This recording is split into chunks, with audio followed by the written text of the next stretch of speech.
Hi, this is Mark Wildman of Wildman Athletica, and today we are going to answer some questions that we had. We've had a lot of questions about the Jack Black video and the concept of fixing flat feet. So that's what we're going to talk about today. Flat feet are directly related to your foot just not working very well, and this happens to tons of people in the modern world because we wear huge shoes all the time, and our foot is in that shoe and it's no longer required to grab the ground the way that somebody who's been barefoot their entire life, the way that their foot would work. Flat feet, collapsed arches. Pretty much your foot is like your hand.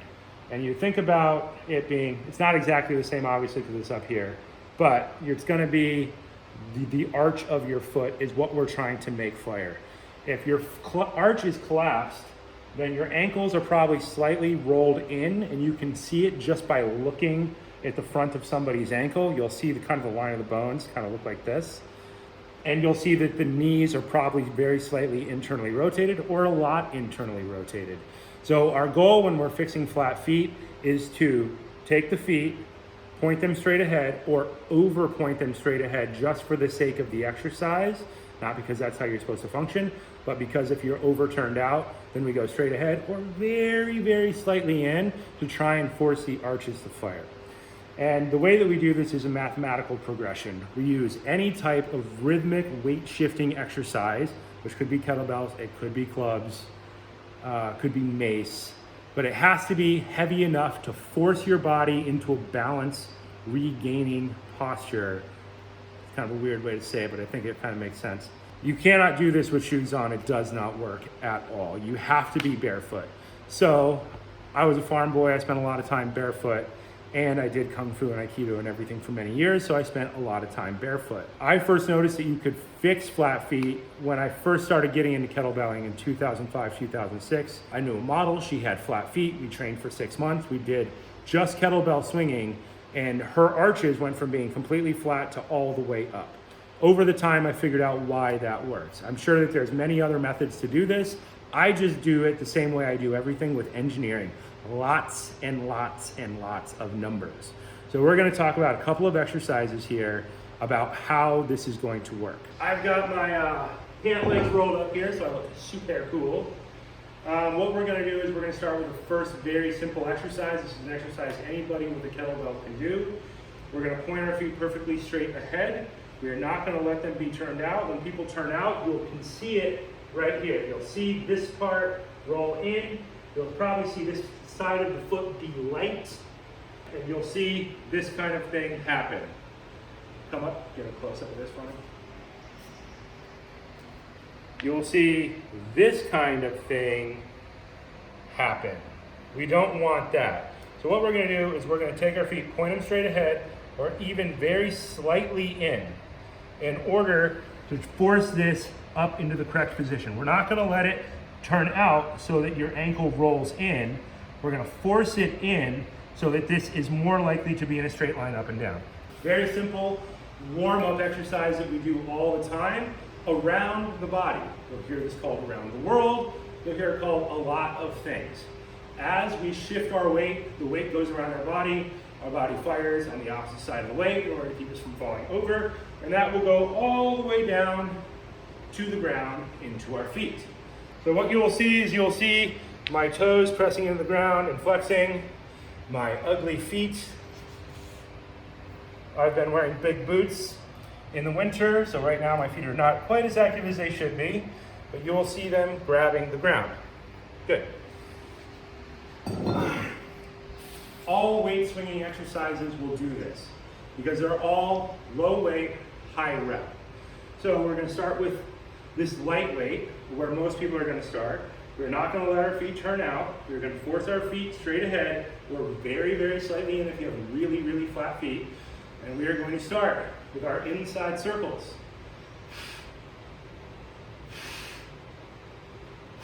Our outside circles. Hand changes.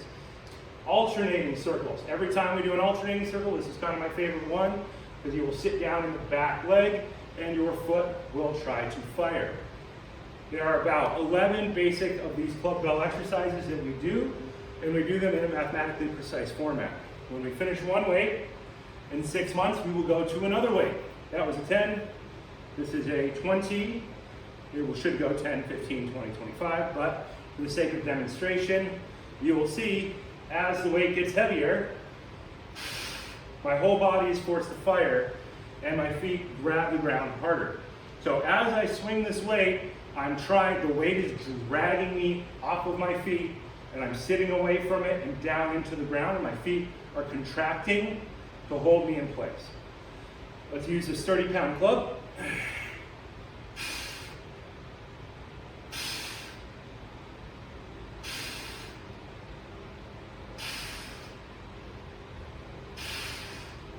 Good.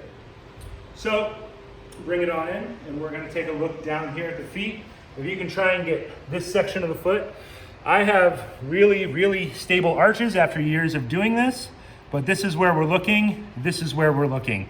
People who have really flat feet and their feet are rolling in, when you're doing this, you'll start to see these muscles twitch in the foot as they try to drive down into the ground. So, pardon these old farm boy feet. I'm gonna show you a set. She's gonna stay nice and close here to the feet, and we're gonna see how much of this we actually see. I've been doing this a long time, so mine kind of stay on all the time, but we'll see if they actually flinch.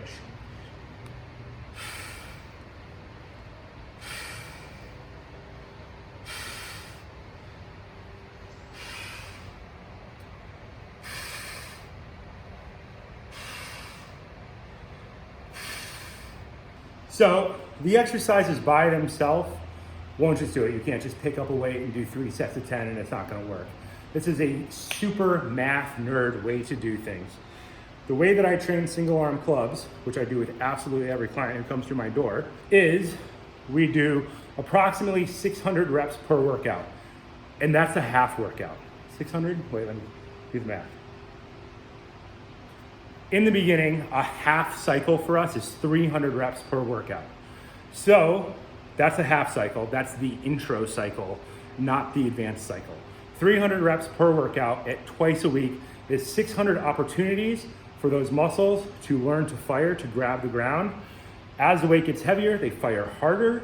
As we do more and more complex movements, more complex braking, direction changes, every time there's a direction change, your feet are gonna slightly contract in order to keep you stable on the ground. And this is the way the feet are supposed to work. So you'll have the old classic, just stand on one leg for a long period of time, and you used to see this in martial arts class all the time. In Kung Fu and stuff, you have these single leg postures, and they force you to stand in them for long periods of time to force the arch of your foot to fire harder and harder and harder. We don't do the old school way, we do this new school way because we can mathematically predict it. So in our half cycles, we do 300 reps, we do it twice a week, we do 600 reps. If you take that over 25 weeks, let me actually do the math on this. We actually did the math on this. So 300 reps per workout, and that's pretty simple. Let's erase some of this real quick. We have, in our beginning cycles of training, we have 3 exercises, not a great speller. And we do 50 reps left, 50 reps right, and that's 100 reps times 3 exercises is 300 reps. And that's pretty standard in the beginning of training. That's a half cycle. We used to just do full cycles, and about 5 years ago, I realized that it was taking us a long time to get through a lot of complex material. So I broke it into these half century cycles. So a true century cycle would be 100 left, 100 right, which we now consider advanced. And we would have 3 exercises, and that would be 600 reps total over the course of the workout. So in 6 months, let's assume it's 25 weeks, just because it's easy on the math. In our half cycle, we have 300 times 2 times per week is 600. Full cycle would be 1,200 times per week. This is not including the other programs. If we're doing an ABC split, this is just program A, just program A. 25 weeks, 600, let's check the math on that real quick, 30 2 times 15. So yeah, I did that right. 15,000 opportunities for the muscles in your feet to fire, working these 3 exercises in this progression twice a week for 6 months. 15,000 opportunities. If you were to do a full cycle at 1,200 opportunities a week times 25 weeks, we would have, what, 30,000 opportunities in 6 months. If you push this longer, as almost everybody does, the way this program really works for fundamentals of single arm heavy club swinging is 4 weights per person. That usually takes about 2 years. You can do it faster. Most people at a normal person rate will take about 2 years to do it. But in a full year, you're getting 60,000 opportunities for those muscles to fire.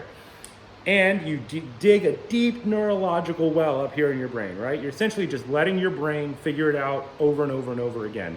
As we know from statistics, the greater the size of the data set, the better the outcome is. So the reason this doesn't work with other forms of training is because the math isn't this high. You're not doing 600 opportunities for the foot to fire per week or 1,200 at the full cycle. A lot of things are run on like old strength training protocols, which could be something like, 5 sets of 5. It would be 25 reps per workout, per exercise, blah, blah, blah. The point is that 25 is not 600. There's a vast difference. And this has very much to do with intermediate weight swinging. If you're doing pure strength training, this protocol, this doesn't work. Most people do pure strength training because that is what's most commonly recommended, because everybody knows about that. It's well understood science after years and years and years of football and powerlifting and bodybuilding. People understand strength training a lot. Intermediate weight swinging is not something that people have a large grasp on just because it's not all that common. I find it to be an extremely good way to solve a lot of problems in a short period of time, so I use it. I'm not saying strength training is bad or anything like that. I'm just saying this is a lot of opportunities for people to learn how to fire their muscles in the correct order at the correct time. These are very basic movements. In the beginning, none of this stuff has foot movement in it. Later on, there can be foot movement, and we can talk about those exercises as well. So the reason you can fix flat feet by doing these things with these light intermediate weights is because you're forcing those muscles to fire thousands and thousands and thousands and thousands and thousands and thousands and thousands of times. This has been Mark Wildman of Wildman Athletica talking about fixing flat feet. We'll make a bunch of videos about this because I don't think anybody understands this math. This is something that kind of everybody should understand because strong hands and strong feet do make a strong person. If you are super strong and you don't have any grip and you can't hold on to anything, it doesn't work. The same is true of your foot. If you want to be a good runner, a good fighter, a good CrossFit athlete, it really helps if your feet work really, really, really well. And the way that you do that is by stripping the shoes out of the equation and forcing this complex side-to-side movement. There are many, many exercises that you can do to do this. I use about a basic 12. I use this big math cycle, and then I add weights to the equation. There are also a ton of other kettlebell exercises you can do, and we will probably talk about that too, because now that I think about it, I can easily make 50 videos about this topic. So, this has been Mark Wildman of Wildman Athletica.